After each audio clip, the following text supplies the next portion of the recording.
Elected representative हिरासत में जाता है और उसे पद से हटाया जाएगा। आपने कहा कि क्लॉज जरूर गंभीर होने चाहिए, लेकिन इनोसेंट अंटिल प्रूवन गिल्टी, क्या इस सिद्धांत को ये उलट नहीं जाता इससे? देखिए, सीधे सवाल से मुझे नहीं लगता कि आप बिल की स्पिरिट के साथ न्याय कर पाएगी। मैं आपके माध्यम से पूरे देश की जनता को बताना चाहता हूं कि 130वां संशोधन क्या है। 130वें संशोधन में ये संविधान संशोधन है। इसमें हमने एक प्रावधान किया है कि प्रधानमंत्री, मुख्यमंत्री, भारत सरकार के मंत्री या राज्य सरकार के मंत्री किसी भी गंभीर आरोप में अगर अरेस्ट होते हैं और 30 दिन तक उनको जमानत नहीं मिलती है तो मुख्यमंत्री या प्रधानमंत्री मंत्री के केस में उनको उनके स्थान से मुक्त करेंगे। अगर वो नहीं करते हैं तो अपने आप कानूनन वो मुक्त हो जाएंगे। ये प्रावधान 130वें संवैधानिक संशोधन में हमने किया है। अब सबसे पहले मैं स्पष्ट कर देता हूं,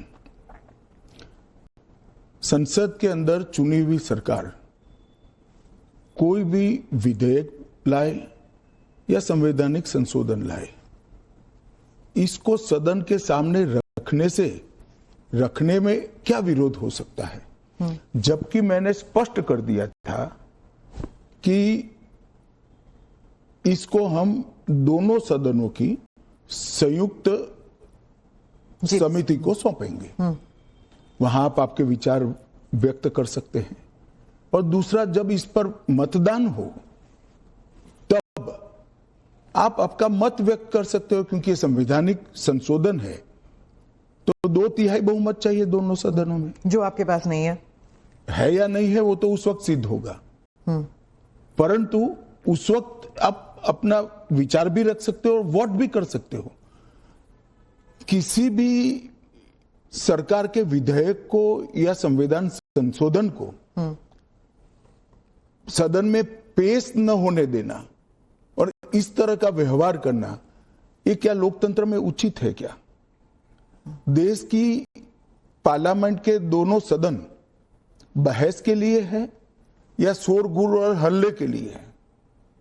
मुद्दे का विरोध हमने भी देखा है, हमने भी करा है, परंतु बिल को पेश न होने देने की एक प्रकार की मानसिकता मैं नहीं मानता हूं कि ये लोकतांत्रिक है और विपक्ष को देश की जनता के सामने इसका जवाब देना पड़ेगा। उनका जो मैनर ऑफ प्रोटेस्ट है उसके बारे में मैं बाद में पूछूंगी, लेकिन ये जो गंभीर आरोपों का जो दायरा है, क्या आप स्पष्ट कर सकते हैं कि गंभीर आरोप क्या है? स्पष्ट कर सकती है क्या?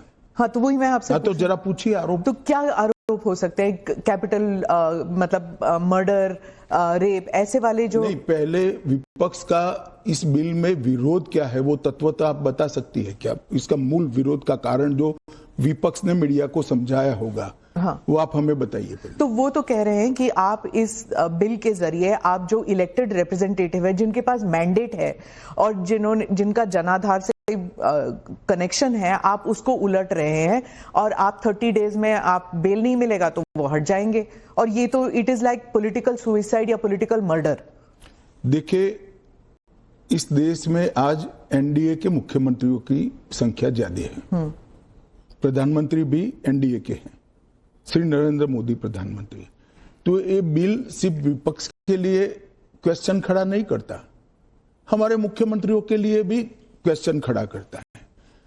मैंने जो सुना वो कह रहे कि आपके लोगों के सामने एफआईआर नहीं होती है। ये जनता को गुमराह करे। उनको मालूम है कि किसी भी व्यक्ति के खिलाफ आरोप है तो आप पब्लिक इंटरेस्ट लिटिगेशन के माध्यम से कोर्ट के सामने जा सकते हैं। कोर्ट ऑर्डर करेगी कि इनके खिलाफ एफआईआर करो। अगर ज्यादा ही गंभीर मामले हैं तो कोर्ट मॉनिटर भी करती है। इसमें पक्ष विपक्ष कहां आता है? बट एक सेकंड, मेरी बात पूरी नहीं हुई है। इसमें पक्ष विपक्ष नहीं आता है। और दूसरी बात, इसमें 30 दिन तक जमानत का प्रावधान किया गया है। अगर फर्जी टाइप का केस है तो देश की हाई कोर्ट और सुप्रीम कोर्ट आंख मूंद कर नहीं बैठे हैं। किसी भी केस में हाई कोर्ट और सुप्रीम कोर्ट को जमानत देने का अधिकार है।